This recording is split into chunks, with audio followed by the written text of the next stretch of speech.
Bienvenue dans cette nouvelle édition du 12-15. Au sommaire, 20 ans de prison pour le commandant Anselme Séka Yapo. C'est l'une des condamnations rendues ce mardi dans le procès de 8 officiers proches de l'ancien président ivoirien Laurent Gbagbo.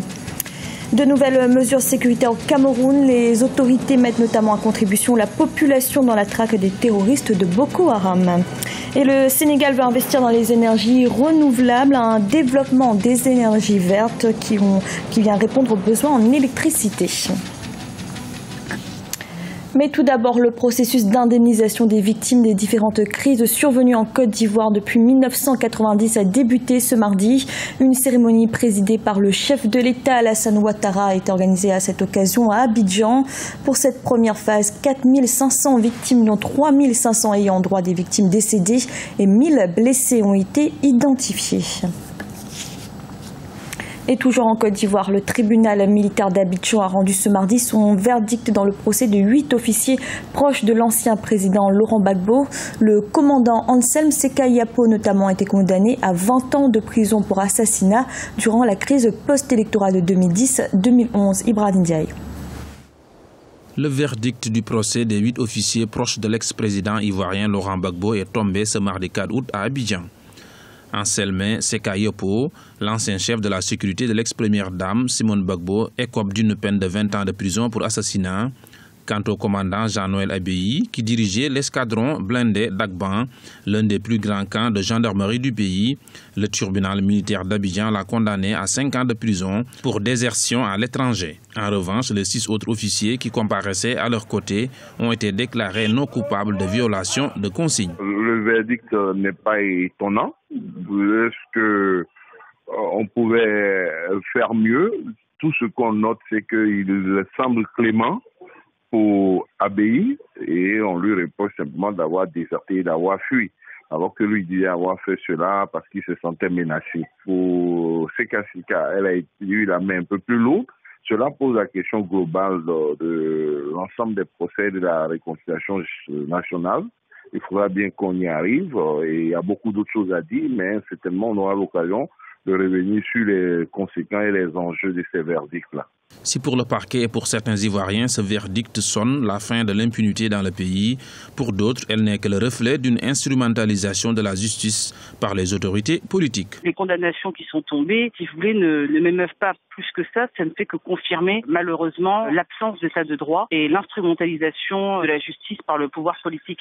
L'absence d'une telle justice, finalement, ne nourrit qu'un sentiment d'impunité et le sentiment d'impunité, malheureusement, donne tôt ou tard une volonté de vengeance. Donc, malheureusement, ce qui s'est passé en Côte d'Ivoire est bien triste. Et la communauté internationale qui s'est émue, selon elle, de la situation des populations civiles est bien présente face à l'attitude tant du pouvoir que du procureur de la CPI, ce qui montre bien encore qu'on est vraiment dans du politique et la justice et les victimes, finalement, n'ont que très peu d'importance. De leur côté, les avocats des 2 condamnés ont laissé entendre qu'ils allaient faire appel du jugement. Les prévenus ont jusqu'à 5 jours pour se pourvoir en cassation. Au Burundi, Komar Erimana, représentant du parti au pouvoir dans la commune de Kanyosha, a été tué ce mardi par des hommes armés non identifiés. Un assassinat qui fait suite à celui du général Adolphe Chirimana dimanche à Bujumbura. La crise sécuritaire que traverse le Burundi a débuté lors de l'annonce par le président Pierre Nkurunziza de son intention de se porter candidat pour un 3e mandat pour lequel il vient d'être réélu. Au Cameroun, les autorités ont décidé de durcir les mesures de sécurité pour éviter de nouveaux attentats suicides. La population notamment est mise à contribution dans la traque des terroristes de Boko Haram. Une vigilance qui a déjà permis de nombreuses arrestations. Un reportage de notre correspondant Narcy Noumbé. Après la série d'attentats suicides perpétrés par Boko Haram dans la région de l'extrême nord, le Cameroun renforce les mesures de sécurité sur son territoire. À Maroua, ville la plus touchée par les attaques kamikazes, un important dispositif de sécurité traque au quotidien les présumés terroristes. Une traque qui a déjà conduit à de nombreuses arrestations. Les débits de boissons et autres lieux publics pouvant drainer des foules cessent leurs activités dès 19h. Dans le reste du pays, outre la mise en place des comités de vigilance, les autorités locales multiplient des mesures préventives. Nous avons interdit tout mouvement de nuit sur le plan d'eau. les bateaux, les pirogues en provenance ou en départ, au départ du Cameroun ne pourront plus circuler de nuit. Nous avons fermé de nombreux criques qui étaient dans les villages qui échappaient au contrôle de la police et de la gendarmerie.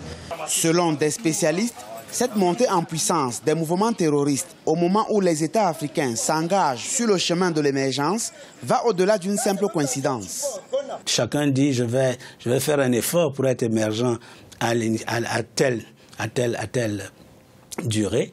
Et c'est à ce moment qu'on vient plomber toutes les capacités de lutte ou d'action pour l'émergence.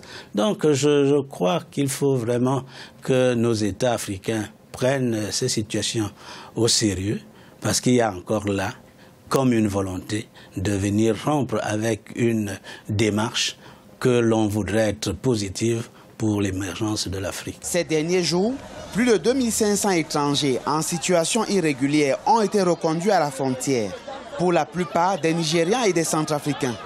Avec la nomination ce 30 juillet du général nigérian Ilia Abba comme commandant en chef, la force mixte multinationale commence à prendre forme.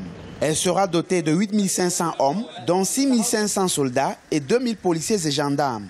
Les premiers contingents devraient être déployés sur le terrain d'ici 2 semaines, selon des sources militaires. En Guinée, un séminaire de formation et d'information des journalistes sur le processus électoral a lieu depuis ce mardi à Kindia. De la télévision à la presse en ligne, tous les types de supports sont représentés. La rencontre porte sur la pertinence des reportages, analyses et débats liés à l'organisation de la présidentielle du 11 octobre 2015. Au Sénégal, l'accès à l'électricité reste toujours un problème pour une partie de la population. Pour certains, l'une des solutions pourrait se retrouver dans le développement d'énergies alternatives.